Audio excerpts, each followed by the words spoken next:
चिंता में खुद को बर्बाद मत करो। ये बात उन दिनों की है जब बुद्ध मरवन में अपना समय व्यतीत कर रहे थे। इस समय तक बुद्धि की प्रसिद्धि दूर दूर तक फैल चुकी थी।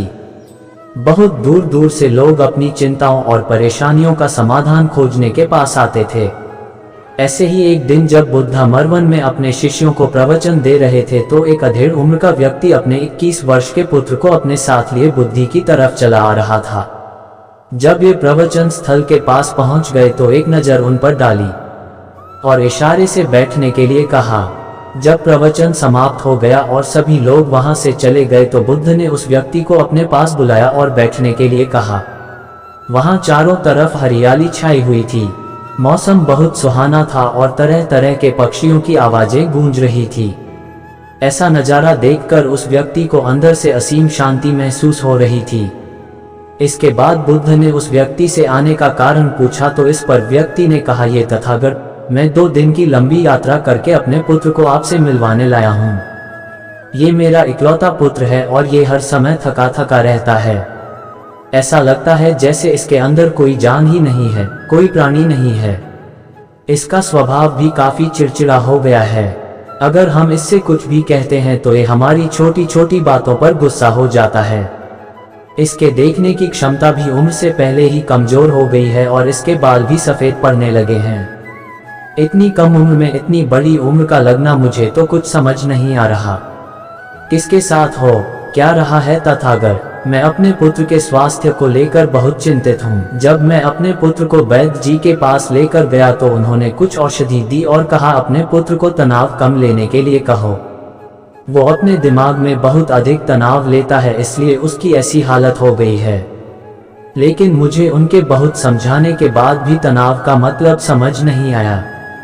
मुझे नहीं पता कि तनाव होता क्या है, ये किन कारणों से आता है और उसे कैसे अपने पुत्र के दिमाग से निकालूं, लेकिन मुझे सबसे पहले तो ये समझना है कि तनाव होता क्या है।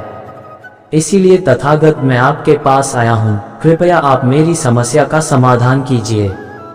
ये सुन बुद्ध उसके पुत्र को बड़े ध्यान से देखते हैं, उसके चेहरे को देखते हैं, उसकी आंखों को देखते हैं और फिर उसके हाथों की नब्ज को भी देखते हैं। ये सारी विधि करने के पश्चात बुद्ध उस व्यक्ति से कहते हैं, तनाव लेना तो कोई नहीं चाहता, लेकिन फिर भी ये तनाव लोगों के दिमाग को दीमक की तरह पकड़ लेता है और व्यक्ति जान भी नहीं पाता कि वह तनाव में जी रहा है। लेकिन अगर व्यक्ति तनाव के कारणों को अच्छे से समझ लेता है और तनाव के बारे में कोई ऐसा पैमाना बना लेता है जिससे वह जान सके कि वह कितने तनाव में है, तो वह इस समस्या का समाधान भी खोज सकता है। सबसे पहले तो तुम ये समझो कि तनाव होता क्या है। जब भी कोई व्यक्ति कोई काम कर रहा होता है लेकिन उसका मन कहीं दूर भटक रहा होता है, कल्पनाओं में होता है, तो उसके शरीर और मन के बीच एक दूरी पैदा हो जाती है। ये दूरी जितनी अधिक होगी व्यक्ति उतनी ही ज्यादा बेहोशी की अवस्था में होता है और शरीर व मन के बीच की इसी दूरी, इसी खिंचाव को तनाव कहा जाता है। आखिर कोई पसंदीदा खेल खेलने के बाद व्यक्ति चुस्ती और प्रसन्नता से क्यों भर जाता है, जबकि उसने तो अपने शरीर को थकाया है। लेकिन समझने वाली बात यह है कि खेलते समय मन और शरीर एक साथ पूरी तरह से उस खेल में केंद्रित होते हैं, जिससे शरीर और मन के बीच दूरी पैदा नहीं होती और कोई तनाव पैदा नहीं होता। और अगर दिमाग में कोई तनाव था भी तो वो भी दूर हो जाता है। लेकिन इसके विपरीत जब हम कोई ऐसा काम करते हैं जो हमें पसंद नहीं है तो हमारा शरीर तो उस काम को कर रहा होता है, लेकिन हमारा मन कहीं दूर कल्पनाओं में भटक रहा होता है, जिससे शरीर और मन के बीच एक दूरी पैदा हो गई और तनाव ने जन्म ले लिया। इसीलिए व्यक्ति को एक समय पर सिर्फ एक ही काम करना चाहिए और अपने तन और मन की सारी शक्ति उसी एक काम पर लगा देनी चाहिए, जिससे व्यक्ति के अंदर तनाव पैदा ही ना हो। इसके बाद बुद्ध ने कहा, तनाव पैदा होने के मुख्य 8 कारण होते हैं और जिसने इन कारणों को समझ लिया वो जीवन भर तनाव मुक्त रह सकता है। मुख्य कारणों में सबसे पहला कारण है अति महत्वाकांक्षी होना। महत्वाकांक्षी होना अच्छी बात है, लेकिन क्या कभी आपने इस बात पर ध्यान दिया है कि इंसान के लक्ष्य कभी पूरी ही नहीं होते। उसका एक लक्ष्य पूरा हुआ नहीं कि वह दूसरे की तरफ भागने लगता है, दूसरा पूरा हुआ तो तीसरे की तरफ, और इस तरीके से वो अपने लक्ष्यों को पाने के लिए जिंदगी भर गोल गोल घूमता रहता है। इसीलिए जो व्यक्ति अति महत्वाकांक्षी होता है, जिसने बड़े बड़े लक्ष्य बनाए होते हैं, वह वर्तमान में कभी रह नहीं पाता। उसका मन सदैव भविष्य की योजनाएं बनाने में ही व्यस्त रहता है। उसका शरीर तो वर्तमान में रहता है, लेकिन मन तो भविष्य में ही रहता है, जिससे मन और शरीर के बीच दूरी पैदा हो जाती है और वह तनाव भरी जिंदगी जीने लगता है। बुद्ध के मुंह से यह बात सुन उस लड़के ने कहा, बुद्ध, तो फिर इसका मतलब है कि हमें लक्ष्य नहीं बनानी चाहिए, क्योंकि लक्ष्य बनाना भी तो महत्वाकांक्षा ही है। इस पर बुद्ध ने कहा, जीवन में लक्ष्य बनाना कोई गलत बात नहीं है, लेकिन समस्या तब उत्पन्न होती है जब वो अपना पूरा ध्यान उस लक्ष्य से मिलने वाले परिणाम पर ही लगा देते हैं और उसके परिणाम की चिंता करते रहते हैं। व्यक्ति को वर्तमान में जीना आना चाहिए। आप लक्ष्य बनाइए और उस लक्ष्य की प्राप्ति के लिए कड़ी मेहनत करिए, लेकिन साथ ही साथ आपको इस बात का भी ज्ञान होना चाहिए कि आप अभी वर्तमान में जी रहे हैं और वर्तमान ही सत्य है। बुद्ध ने आगे कहा, तनाव का दूसरा सबसे बड़ा कारण है ईर्ष्या। जब व्यक्ति ईर्ष्या और जलन से भर जाता है तो उसका मन अंदर से सड़ने लगता है। ईर्ष्या एक आंतरिक घाव है। आंतरिक घाव यानी मन का घाव व्यक्ति के शरीर का घाव तो भर सकता है, लेकिन मन का घाव कभी नहीं भर सकता। इसीलिए व्यक्ति को दूसरे की खुशी और तरक्की से कभी ईर्ष्या नहीं करनी चाहिए, क्योंकि तनाव का कारण है। इसके बाद बुद्ध ने तनाव का अगला कारण बताते हुए कहा कि आरुषिपूर्ण काम करने से भी मन में तनाव पैदा होता है। जो काम करना हमें पसंद ही नहीं है, जिसका में हमारी रुचि ही नहीं है, उस काम में हमारा मन लग ही नहीं पाएगा। हमारा शरीर तो वही बैठा रहेगा, लेकिन हमारा मन कल्पनाओं की उड़ान भरेगा, जिससे शरीर और मन के बीच दूरी पैदा हो जाती है और व्यक्ति तनावग्रस्त हो जाता है। इसीलिए इंसान को हमेशा अपनी रुचि के अनुसार ही कार्य करनी चाहिए। अगर व्यक्ति ने ये पता कर लिया कि उसे कौन सा काम करना पसंद है और वो उसी काम को अपने जीवन का लक्ष्य बना लेता है, तो फिर वो काम उसके लिए काम नहीं बल्कि खेल बन जाता है। फिर बुद्ध ने कहा, तनाव का चौथा कारण होता है किसी दूसरे से अच्छा रखना। बुद्ध ने उस व्यक्ति की ओर इशारा करते हुए कहा, एक पिता होने के नाते तुम्हारी अपने पुत्र से बहुत सी अपेक्षाएं होंगी कि तुम्हारा पुत्र एक बहुत ही कामयाब इंसान बने, तुम्हारा नाम रोशन करे, जैसा तुम चाहते हो उस तरह का जीवन जिए, तुम्हारी हर बात मानी। लेकिन क्या आज तक कभी किसी की सारी अपेक्षाएं पूरी हुई है? जब भी कोई व्यक्ति किसी दूसरे से कोई अपेक्षा रखने लगता है तो वो अनजाने में अपने लिए तनाव पैदा करने लगता है। जरा सोचो कि अगर तुम्हारा बेटा तुम्हारे अनुसार काम नहीं कर रहा और वो नहीं बन पा रहा जो तुम उसे बनाना चाहते हो, तो निश्चित रूप से तुम्हारे दिमाग को तनाव पकड़ लेगा। तुम तनाव से भरा जीवन जीना शुरू कर दोगे और इस तनाव के बस में आकर तुम ऐसा व्यवहार करोगे, ऐसी बातें करोगे कि तुम्हारा अपने पुत्र के साथ संबंध और भी खराब होता चला जाएगा। इसीलिए व्यक्ति को जितना हो सके उतनी कम अपेक्षाएं दूसरों से रखनी चाहिए, और अगर पूरी तरह से तनाव मुक्त रहना है तो दूसरों से अपेक्षा रखना ही बंद कर दो। इसके बाद बुद्ध ने कहा कि शारीरिक कष्ट भी इंसान के तनाव का एक कारण होता है। जब व्यक्ति किसी शारीरिक पीड़ा से गुजर रहा होता है तो उसका पूरा ध्यान बस अपने उस शारीरिक दर्द पर होता है और वो पूरे दिन बस उसी के बारे में सोचता रहता है, जिससे उसका मन दुख के विचारों से भर जाता है और ऐसी स्थिति में व्यक्ति तनावग्रस्त रहने लगता है। ये सुन उस व्यक्ति ने कहा कि हे बुद्ध, शारीरिक दुख तो किसी भी व्यक्ति को हो सकता है, तो फिर क्या हुआ? व्यक्ति जीवन भर तनाव में ही जिएगा। इसका जवाब देते हुए बुद्ध ने कहा कि इंसान को ये बात समझनी चाहिए कि हमारा जीवन दुखों का आधार है।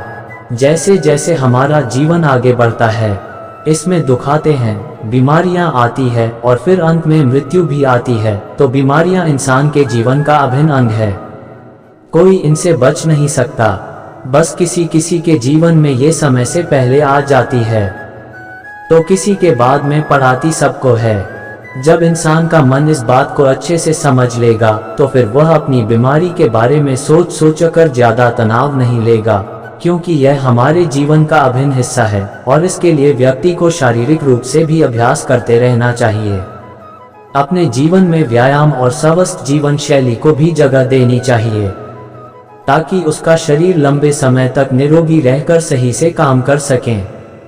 तनाव का अगला कारण होता है अपनी योजनाओं को समझने के लिए समय न देना। कुछ लोगों के दिमाग में कोई विचार आया नहीं है कि वो बिना सोचे समझे उस पर काम करना शुरू कर देते हैं, और जब उस काम में उन्हें असफलता मिलती है तो वह तनाव से भर जाते हैं, क्योंकि उन्होंने उस काम को शुरू करने से पहले उसके बारे में पूरी जानकारी इकट्ठा नहीं की थी। इंसान को कोई भी काम शुरू करने से पहले उसके अच्छे और बुरे परिणामों के बारे में ठीक से सोच विचार कर लेना चाहिए। इंसान को इस बारे में भी सोच लेना चाहिए कि अगर ये योजना सफल नहीं हुई तो फिर इसके बाद मैं क्या करूंगा। इसलिए व्यक्ति को अपनी योजनाओं को ठीक से समझने के लिए पूरा समय देना चाहिए, ताकि बाद में उस योजना की वजह से तनाव पैदा ना हो। तनाव का 7वां सबसे बड़ा कारण होता है टालमटोल करना, आज के काम को कल पर टालना। आप लोगों ने ये कहावत तो सुनी होगी कि आलसी इंसान के शरीर का सबसे बड़ा शत्रु है। इंसान आलस्य की वजह से आज के काम को कल के लिए टाल देता है और फिर काम को टालना उसकी आदत बन जाती है। काम को कल पर टालने वाले व्यक्ति का काम कभी भी समय पर पूरा नहीं हो पाता, और अगर किसी तरह से पूरा हो भी जाता है तो वह उतना अच्छा नहीं हो पाता जितना अच्छा उसे किया जा सकता था, और फिर यह बात व्यक्ति के अंदर तनाव पैदा करती है। लेकिन काम को टालना या काम को एकदम अंत समय पर करना एक आदत है, इसीलिए व्यक्ति ना चाहते हुए भी बार बार अपनी इस आदत का शिकार बन जाता है और काम को टालता रहता है, और फिर जब काम की समय सीमा पास आ जाती है तो वह तनाव से भरकर काम को पूरा करने का प्रयास करता है। इसीलिए तनाव मुक्त रहने के लिए व्यक्ति को काम को टालने की आदत छोड़नी पड़ेगी, और ये तभी संभव है जब व्यक्ति काम को समय से पहले खत्म करने का निश्चय करें। सबसे आखिरी और सबसे प्रमुख कारण जो तनाव का होता है वो है ज्यादा सोचना। लगातार सोचते रहना भी एक बीमारी है, और यह उस व्यक्ति में सबसे ज्यादा पाई जाती है जो कपोल कल्पनाएं करता है, जो अतीत की घटनाओं और भविष्य की बातों के बारे में सोचता रहता है, जो बेवजह के अनुमान लगाता रहता है। इसीलिए व्यक्ति को ज्यादा सोचने की आदत पर लगाम लगाना चाहिए। इसके लिए जितना हो सके खुद को काम में व्यस्त रखना चाहिए, और हर दिन ध्यान का अभ्यास करने को अपने जीवन का हिस्सा बना लेना चाहिए। बुद्ध के मुंह से यह सारी बातें सुनकर उस व्यक्ति ने हाथ जोड़कर कहा, बुद्ध, मेरा पुत्र तो अभी मात्र 20 वर्ष का ही है और इसमें अभी इतनी समझ भी नहीं है कि यह आपकी बताई सारी बातों का एक साथ पालन कर सकें। आप कृपया करके तनाव मुक्त रहने का कोई आसान सा तरीका बता दें जिससे मेरा बेटा उसका अनुसरण भी कर सके और तनाव मुक्त भी रह सके। उस व्यक्ति की यह प्रार्थना सुन बुद्धि ने कुछ सोचते हुए जवाब दिया, अगर तुम इतनी सारी बातों का पालन नहीं कर सकते तो इसके लिए एक बहुत ही आसान विधि है। तुम एक बार में एक काम को करने पर ध्यान लगाओ, भी काम कर रहे हो उस समय पर सिर्फ उसी काम को करो, सिर्फ उस पर ही अपना पूरा ध्यान लगाओ, और अगर तुम्हारा मन इधर उधर भटक जाता है तो जैसे ही तुम्हें याद आए उसे वापस फिर उसी काम में लगा दो। ये सबसे आसान और अच्छा तरीका है तनाव मुक्त रहने का। जब तुम भोजन करो तो उस समय सिर्फ भोजन ही करो, उसके पूरे स्वाद का आनंद लो, उसी अनुभव करो। जब चलो तो अपना पूरा ध्यान सिर्फ चलने में लगा दो। इससे तुम्हारा मन और तुम्हारा शरीर दोनों एक जगह पर केंद्रित रहेंगे। दोनों के बीच दूरी पैदा नहीं होगी, जो कि तनाव का मुख्य कारण होती है। दोस्तों, आज की युवा पीढ़ी एक ही समय पर 2-2, 3-3 काम करने के आदी हो चुकी है, जैसे फोन पर बात करते हुए गाड़ी चलाना, खाना खाते हुए टीवी देखना, ये फोन चलाना, और फिर इनकी शिकायत रहती है कि मैं तनाव में जी रहा हूँ, मेरा मन शांत रहता है, मैं चिड़चिड़ा सा हो गया हूँ। जब कोई व्यक्ति एक ही समय पर 3-3 काम करेगा तो तनाव पैदा होना तो स्वाभाविक है, क्योंकि दिमाग तो एक समय पर पूरा ध्यान लगाकर सिर्फ एक ही काम कर सकता है।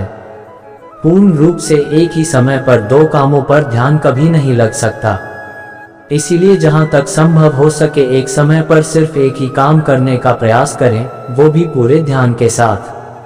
दोस्तों, आशा करता हूँ कि आपको इस स्टोरी से काफी कुछ सीखने को मिला होगा। फ्रेंड्स, हमें उम्मीद है कि आप सभी दोस्तों को चिंता में खुद को बर्बाद मत करो। आप लोगों को पसंद आई या नहीं। अगर अच्छी लगी हो तो हमें मोटिवेट करने के लिए कृपया लाइक और शेयर करें। ऐसी ही और मॉरल स्टोरीज इन हिंदी पढ़ने के लिए हमें सब्सक्राइब कर लें। थैंक्स।